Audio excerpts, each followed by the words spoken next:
Почитувани гледачи, задоволство да ви најавам уште едно ново издание на Културна матрица. Денешното издание е поврзано со еден многу убав повод. Еден ден пред премиерното емитување на ова издание на Културна матрица се случи едно официјално испраќање на еден од најдрагите, можеби и најдрагиот професор на филолошкиот факултет кој што замина во пензија. Денеска во студиото имам чест да разговарам токму со професорот Драги Михајловски, професор, писател, преведувач. Како веќе уште да не доволно е, нели?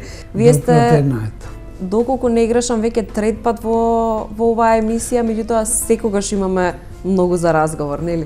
Па јас се нативам и секогаш ми е мило и убаво се чувствам кога ќе дојдам.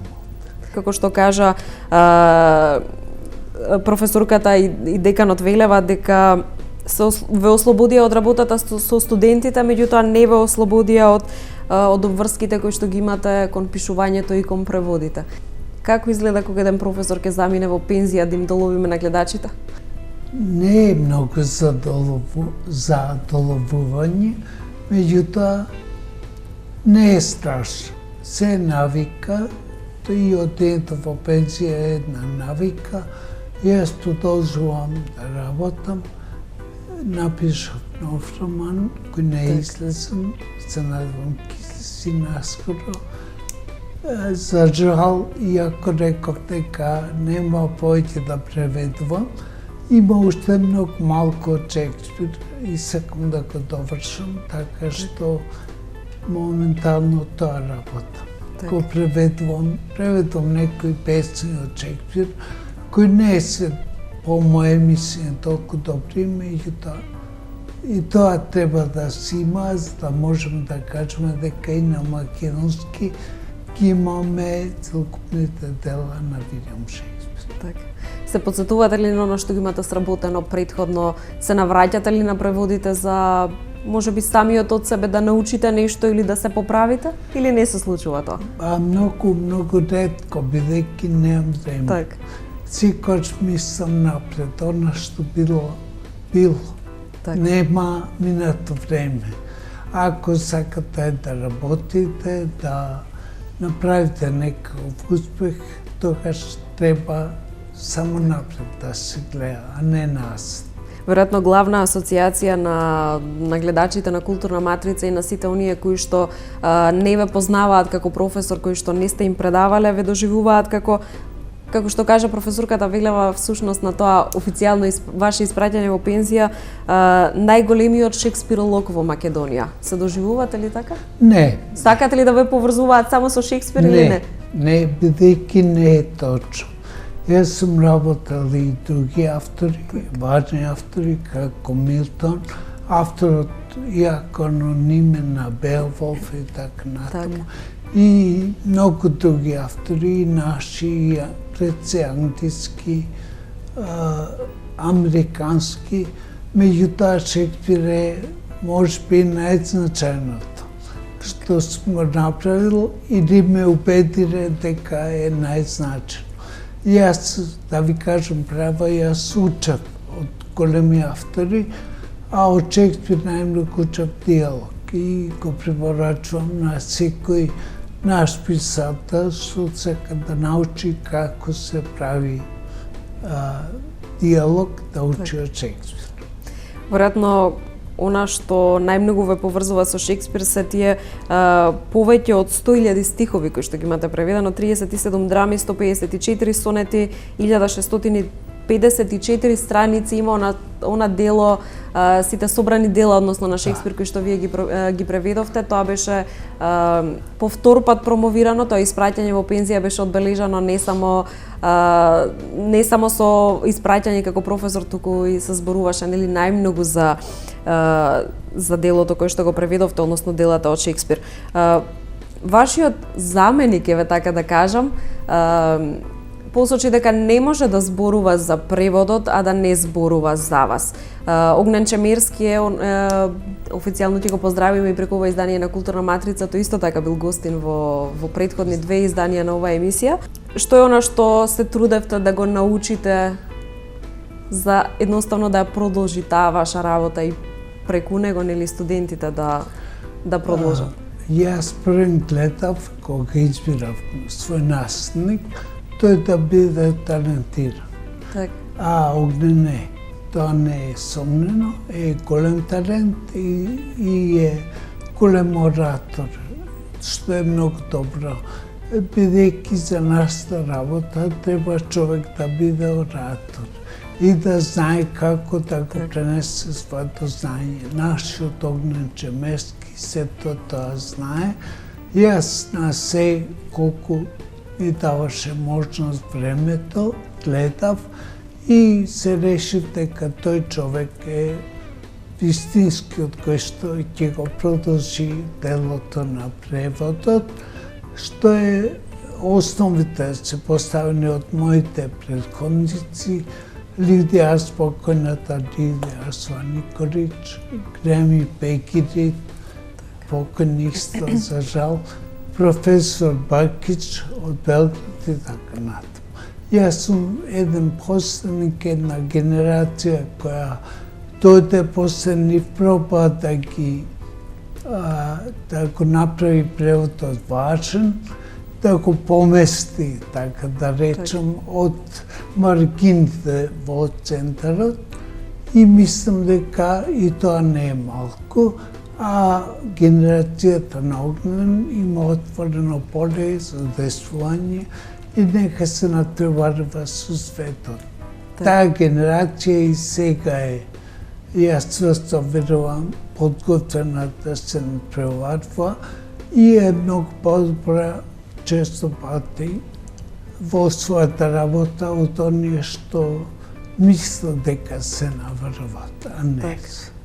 Втората професорка која што зборуваше, односно ги подсети присутните на тоа ваше испраќање официјално во пензија и на втората промоција на делата кои што ги преведовте од Шекспир, беше професорката Рајна Кошка-Ход, која што меѓу другото предава и англиски јазик, односно ги подсетува студентите на тој Шекспиров англиски јазик. Таа посочи дека во денешниот англиски јазик Шекспир има воведено најмалку 1500 зборови кои што и денес се користат. Од друга страна го постави прашањето, направи една одлична паралела Шекспир и вие како што таа ве нарече најголемиот шекспиролог во нашата земја, го постави прашањето, односно ги натера сите присутни да размислат со колку збора вие го имате збогатено македонскиот јазик. Морам да ве прашам, кои ви се омилените кованки, омилените зборови кои што успеавте да ги составите, така да кажам, низ досегашната многогодишна работа? Па да ви кажам право, не знам ни јас, само знам дека и Огнен една посоти од нив. Така. Тоа е unpeople или обезлуѓи. Так. Место да кажеме waste и така натаму. И полно други работи кои што се наследени кај Шекспир од Беовулф и од другите автори кои создавале пред него и кои користиле англосакски стих. И тоа бил авторот на Беовулф и други автори на некои балади и така натаму. Се знаел Шекспир, од каде ги собрал појма неам. Меѓутоа, она што мене ми помогна е нашиот Цебеков и читањето на многу бројни други автори кои што пишувале балади и така натаму. Так. Тука морам да ги спомнам Миладиновци, зборникот на Миладиновци, Цебеков неговиот зборник, кој што излезе неколку пати кај нас. Так. И некои други се не сеќавам работи што јас од кои учев, речникот на Блаже Коневски, редактор, не е негов речник, сите викаат речникот на Коневски, па и јас се поведов. Има тројца автори, знаете вие, и тој речник сум го читал како лектира, а не како речник, за да вадам зборови, бидејќи тој, ако е стар речник, не съм колко има, бих ето 35 години. Значи стар речник все пак е много важен за збогатување на лексичкиот фонд на македонскиот јазик. Морам јас да посочам уште нешто што исто така професорката Рајна вчера го сподели со сите присутни на таа втора промоција на преводите од Шекспир кои што вие ги направивте. Unsex me. Она што Леди Макбет го кажува, вие го преведовте како машкосајте ме. Да. Нешто кое што јас не можам да го извадам од главот кога го прочитав Макбет во ваш превод. Да, благодарам, тоа е точно. Јас се трудев да главике србите како е решено, е описно. И реков дека Unsex me, што го говори Леди Макбет, мора да има македонска варијанта. Јас пробав и направив она што го направив.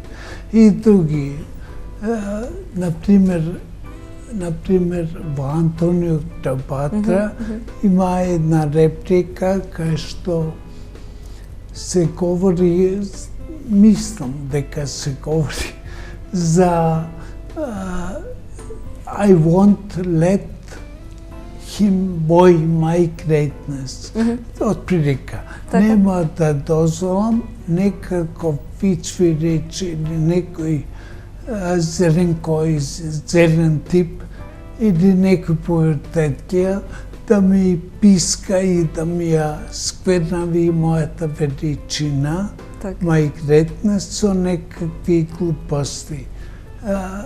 А вика, јас сум кралица.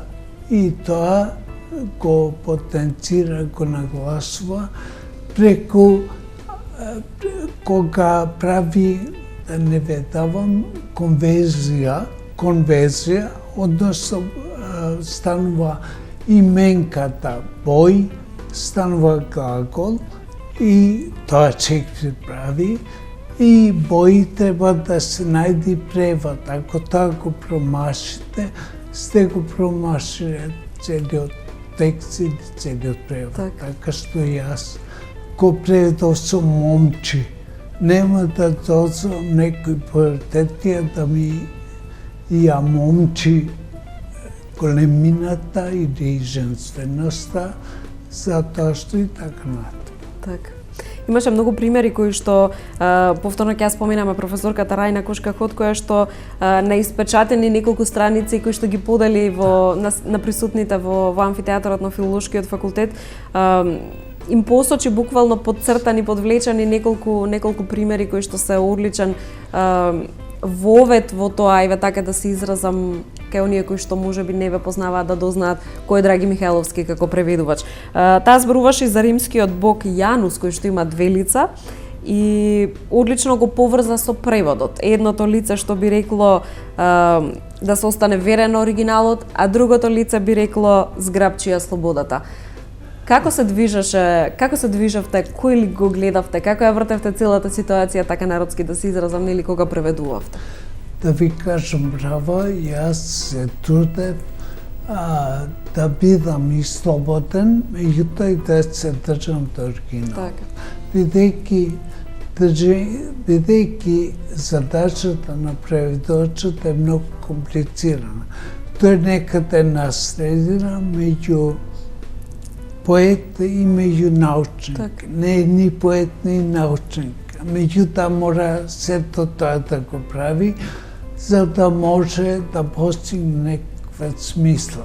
Бидејќи цел на преводот е да се постигне смисла или да се фати оно што е внатре, меѓу зборовите. Ако вие преведувате зборови, преведувате значење и не го фаќате главното. Ако преведувате меѓу зборови, тогаш барате смисла. Преводот има смисла, само ако тргнете во потрага по смисла, иначе нема смисла.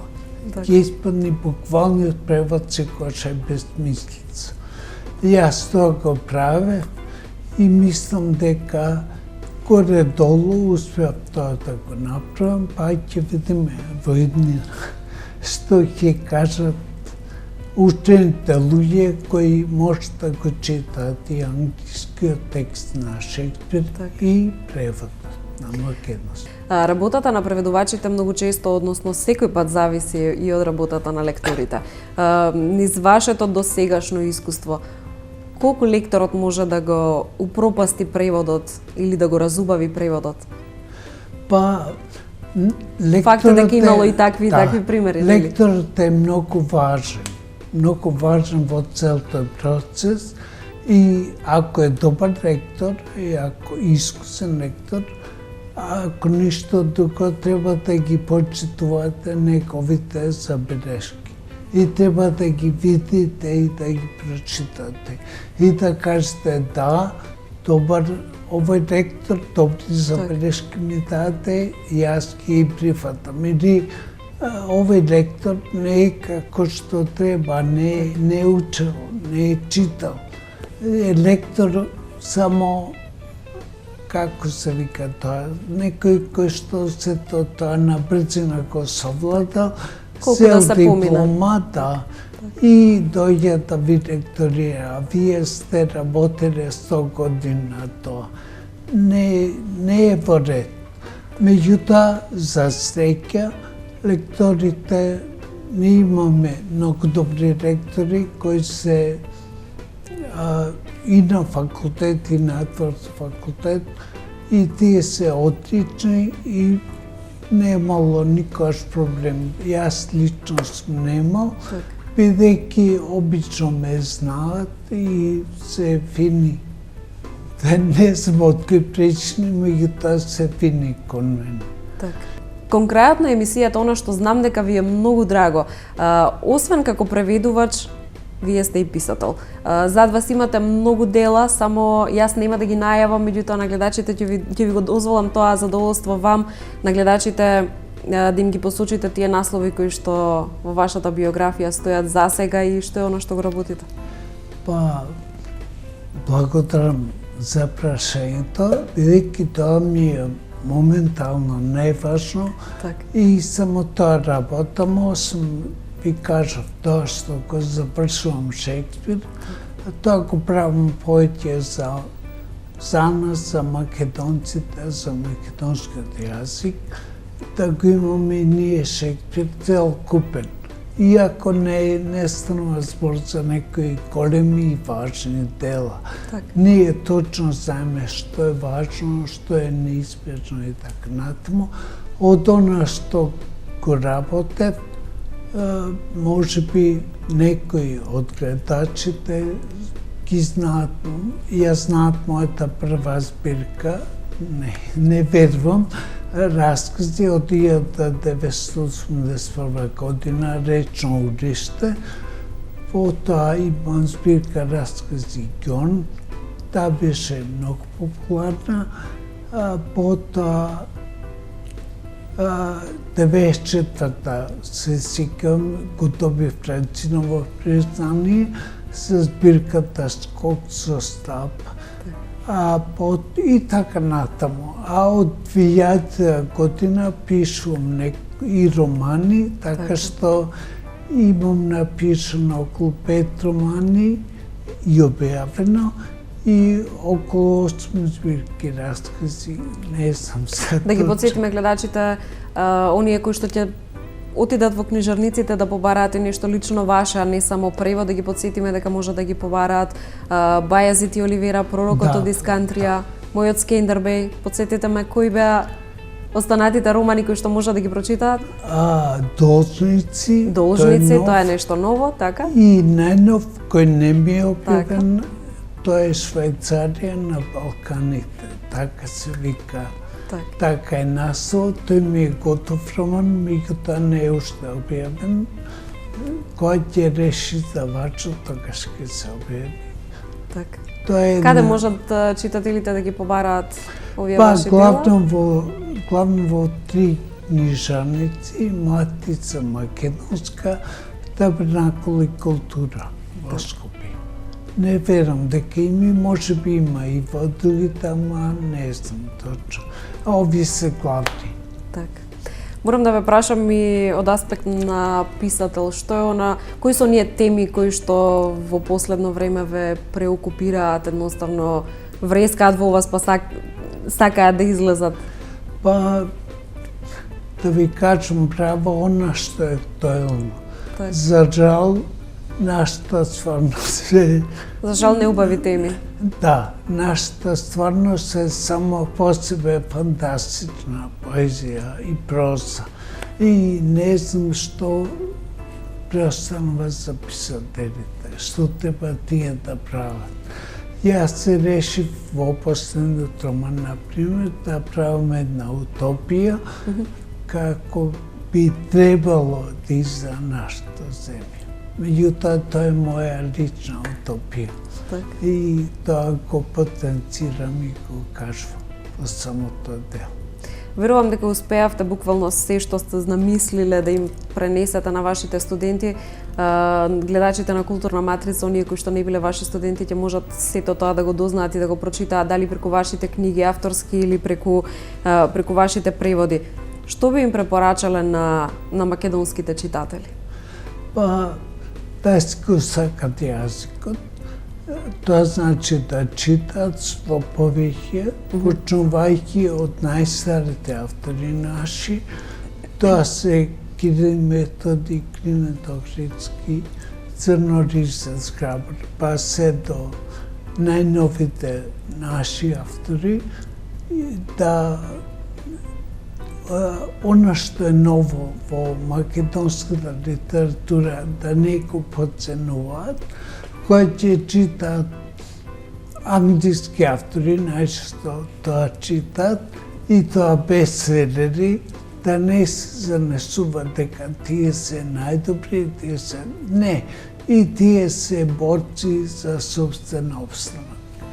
И англиските автори, и сите други автори, барем што јас ги знам. И сите се борат за место под сонцето. Како што се борат и кубрат најчесто нашите автори.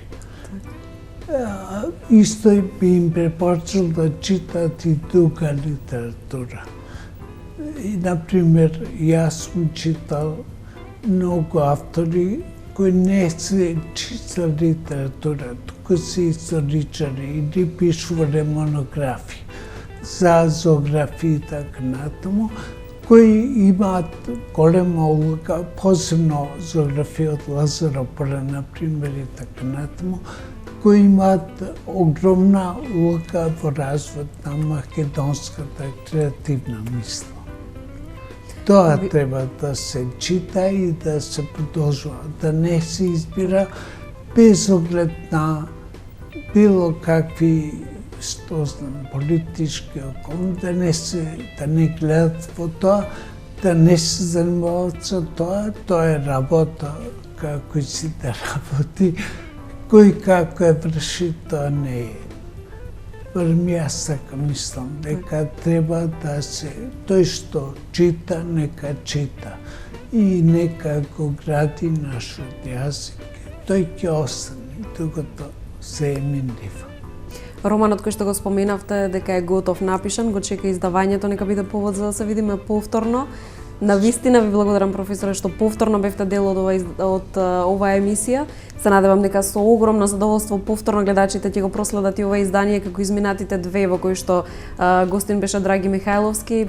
Станува збор за изданија кои што навистина беа едни од најгледаните на оваа емисија. Ви благодарам за одвоеното време. Мило ми е и благодарам што ме викнавте.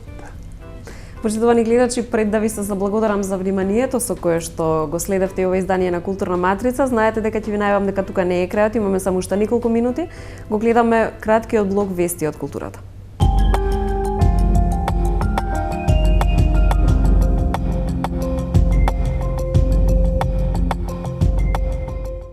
Филолошкиот факултет Блаже Коневски на 17 декември одбележа 95 години постоење, односно го чествуваше својот патрон, големиот македонски поет, есеист, книжевен историчар и лингвист. Факултетот постои 95 години, а од 1946 година, односно 69 години, е самостоен.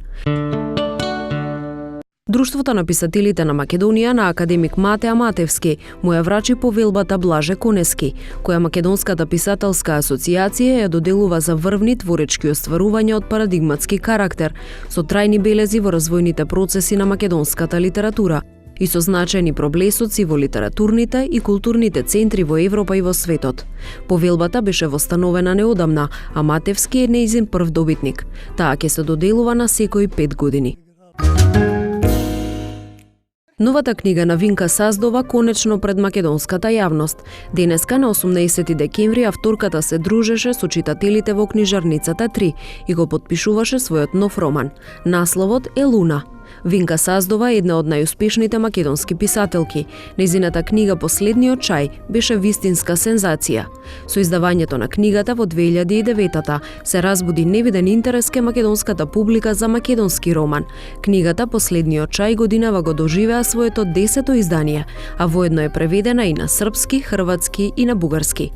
Покрај Последниот чај, Винка Саздова издаде уште 2 многу успешни романи со наслови Полиња со диви нарциси и Понекогаш доаѓа среќа. Винка Саздова воедно и основач на издавачката куќа 3 и нејзин главен уредник. Како писателка, таа ја доби и плакетата за најчитан македонски автор од страна на Градската библиотека Браќа Миладиновци во Скопје. Мислам дека кажавме многу, веројатно и доволно. Овде е крајот на ова издание на Културна матрица. Знаете дека со мене се дружите секој петок во 19 часот и 15 минути. Ми останува уште да ви се заблагодарам за вниманието и секако да ви посакам овој предновогодишен, односно предпразничен период да го поминувате во убаво друштво и во убаво расположение. Се гледаме следниот петок. Довидување.